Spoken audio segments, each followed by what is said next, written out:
Right.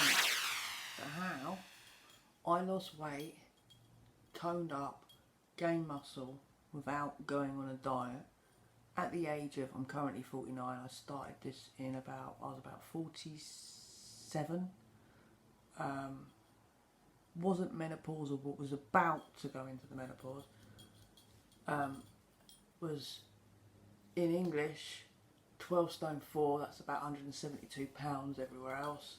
I'm now 10 stone 7, which is about 145, 146 pounds. I didn't diet.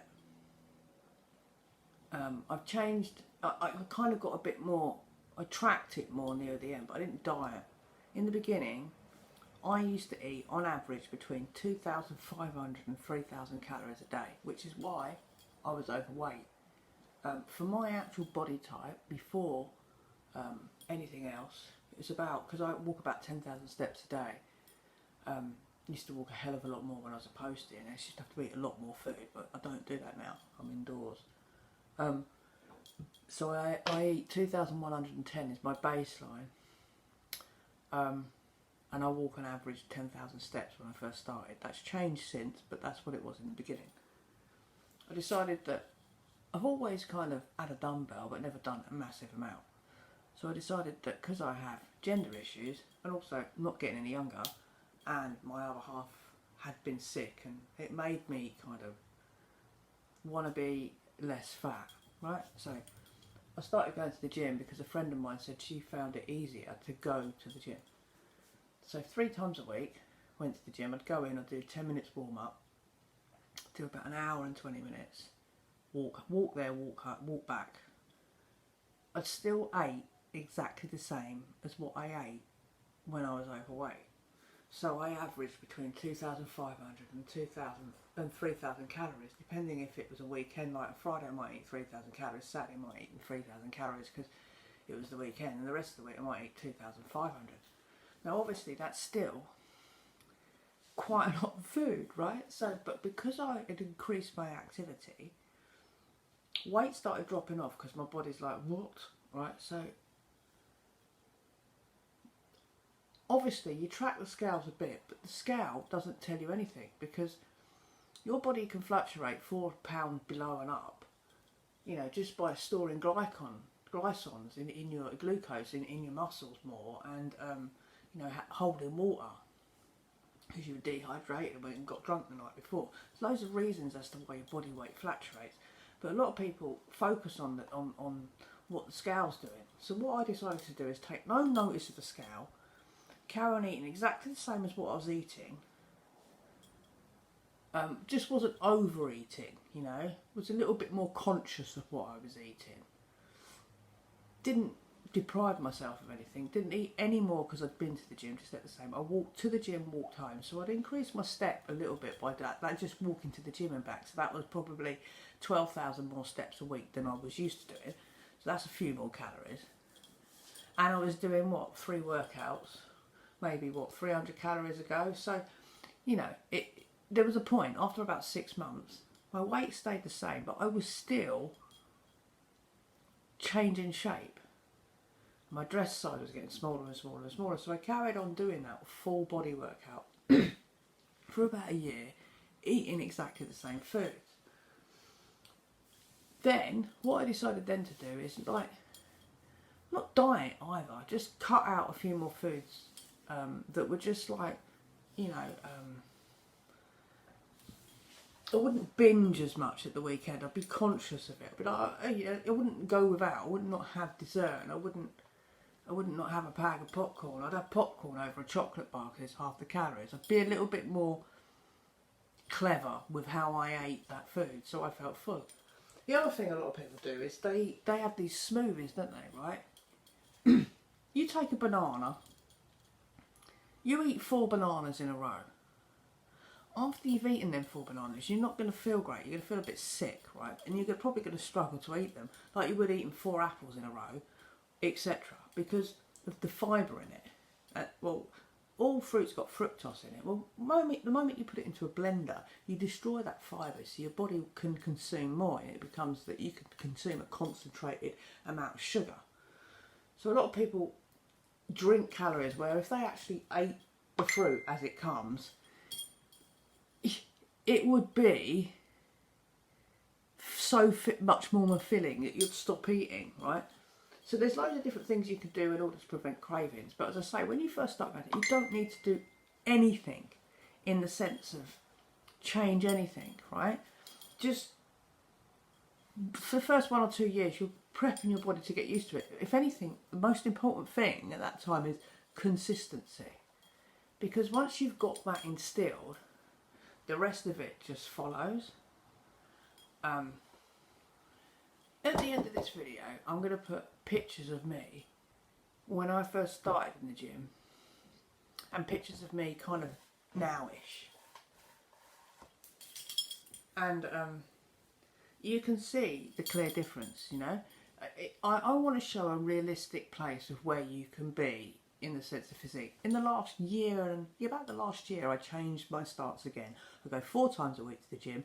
I do 5,000 more steps a day because now I'm trying to get rid of fat so I can see my abs, right? You can see my top 2 abs, you can see the next 2, but the bottom 2 are not there yet. It's not like, obviously I'm not going to go on any kind of juice or anything, certainly not at my age. And I'm not through the menopause yet and decided whether I even want to touch HRT. So it's a bit controversial for me, so it's not something I'm into. So I'm going to try and do it naturally, but I want to do it slow. So now I've got a tracker. I've got that is that MyFitnessPal? Is it MyFitnessPal or MyFitness app? Let's have a look. MyFitnessPal. You can do it free as well. I'm not saying necessarily do it free. You know, if it's better for you to have more instructions, then pay for it. But I use it to track roughly what I'm eating and to get my macros right, because I'm also vegan. There's this misconception that you can't get enough protein and you can't get enough of anything across the board. You can't gain muscle, you can't do all these different things. It is a misconception. But you don't have to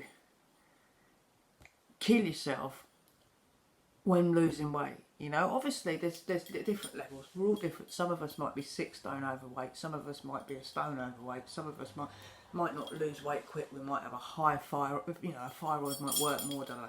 I'm not qualified in any way in the sense of health, and I'm not qualified in any way in the sense of fitness. Right?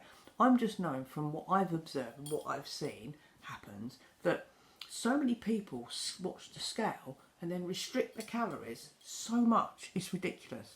It's like, there's all this thing about, if you restrict your calories, you know, if you're in a deficit, it's the only way you can lower your body fat enough to see your abs, which is true. Like for a woman, it's really difficult to see your abs, right? But the average woman can't get to 30% body fat. You know, there's not many people who are at 30% body fat.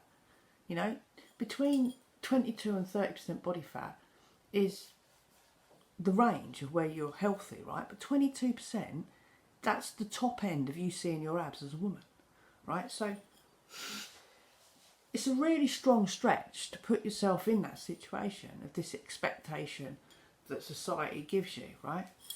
So, you know, everyone restricts like 300-400 calories every day. And it's like, why? Why restrict it? Just increase your step rate or do a bit more. You can still eat the food. If you still eat the food, just make sure you burn that much food off. Because if I'm currently gaining a pound of weight per month, eating this many calories, and all of a sudden I now go to the gym 3 times a week and still eat the same amount of calories, well, I've increased my input. So therefore, as long as my input outthings my output, I will still lose weight and tone things up. Now, my weight's been the same for about a year. Okay? It's still 10 stone 7 to 10 stone 9, which is about 147, 148 pounds. But my quad muscles are coming through more. My chest has grown. You know, my top abs have got real fucking scores in them now in comparison to before.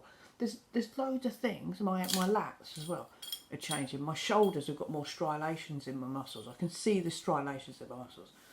My jeans fit. I've gone from I wear men's jeans because I've got a fat bum. And I don't know, they just fit better. I used to wear a 32-inch waist, which was far too big around the waist, but obviously fit around the hips. I can get a 28 on now. And this is what I mean. Within that, I haven't changed weight, since I've gone from a 30 waist to a 28 waist in the sense of jeans, like tight jeans, I haven't lost any weight. I'm still exactly the same weight. The only thing I've done is just carry on eating the same, been a bit more, I've tracked it. So on gym days I can eat a bit more in comparison to non-gym days, or you just consistently eat the same average a week. So if you eat 2,500 on a gym day and 2,100 on a non-gym day, add up all the days you go to the gym, 2,500 times 3 and then the 2,100 times 4, add it all together, divide it by 7, and that's how many calories you eat each day. Decide how many steps. 10,000 steps is your minimum. 15,000 I would recommend, but not everyone's got time to do that. You've got time to walk the shop, walk around. The amount of people who don't walk, right? You know, I've got a car. Luckily, I walk to work. It's literally a 10-minute walk. I walk to the gym. It's a 10-minute walk. I walk to Sainsbury's. Now, it's a 10-minute walk to Sainsbury's as well. I'll go to Sainsbury's, right? I'll get a holdall, and I've got like a big, like, you know, one of these like gym bags that you kind of, like this, sort of big long thing. I fill that up with food and I carry that like as if I'm doing a farmer's carry. It does your obliques. And I've got a thing on my back, so I'm burning calories walking back from the shop. Now, at the age of 49, you try and burn every calorie going. But the thing is there's this expectation as well of how you look and, you know, these things. You've got to be realistic about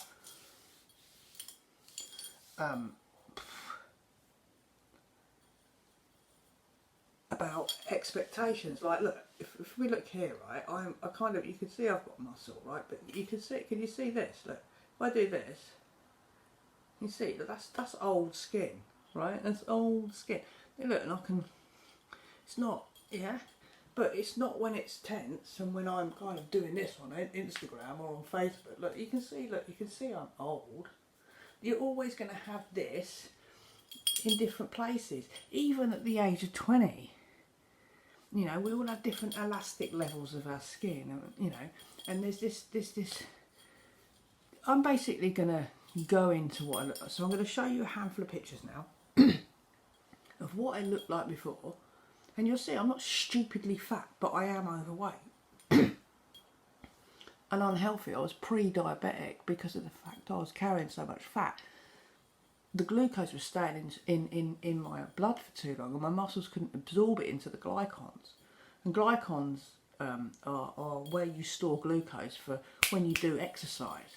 That's why you carb load, you seem a little bit fuller, your muscles seem fuller because you carb load. And that can make you be heavier, 2 pounds. And this is what I mean about fluctuations in weight. It's water and glucose levels, if you like. So, but since I've got rid of all the fat, I'm not pre-diabetic, there's no symptoms of that at all, nothing, just nothing, just honestly. And my sugar levels, I don't even eat that much sugar because I don't crave it. It's strange, right? But anyway, I'm going to put some pictures of before and after, okay? And then basically leave some comments down below. I'm going to keep talking about things of what I've found while going through this journey that I think might help people. But if there's anything that anyone wants to know about, you know, being menopausal and in your 40s and losing weight and going to the gym, comment away. Peace out.